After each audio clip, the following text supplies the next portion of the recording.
Вчера околу 18 часот и 30 минути, Кочани го зафати силно невреме проследено со силен обилен дожд, силен ветер и грмотевици.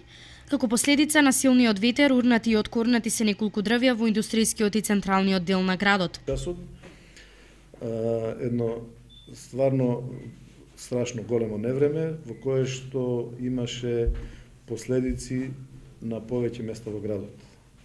Имаме срушено дрвја во дворот на училиштето Свети Кирил и Методи, од кои што е оштетена и оградата. Имаме срушено дрвја во делот на лесна индустрија, кај компанијата Тинг.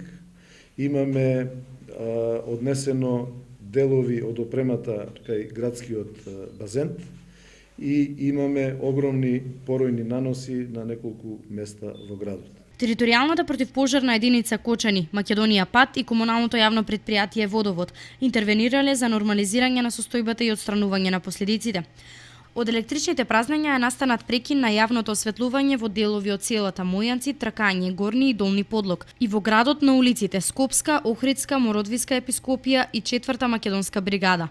Екипите се на терен и работат на отцрнување на дефектите во трафостаниците. Вчерашното невреме предизвика и поплава во еден стопански објект во кругот на поранешниот атом и нашата противпожарна единица исто така интервенираше и е колку толку санирана штетата и во тој дел на градот.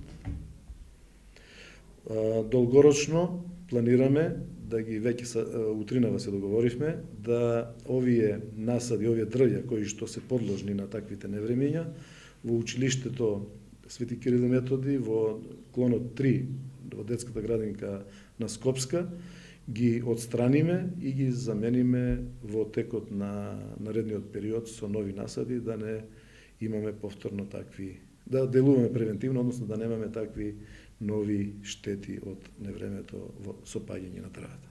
Според градоначалникот, забележливо е дека поплавите не се почувствуваа на улиците на кои е изградена канализацијска мрежа, што не е случај со деловите од градот на кои се уште не е, што ја потврдува оправданоста од реализацијата на овој значаен проект.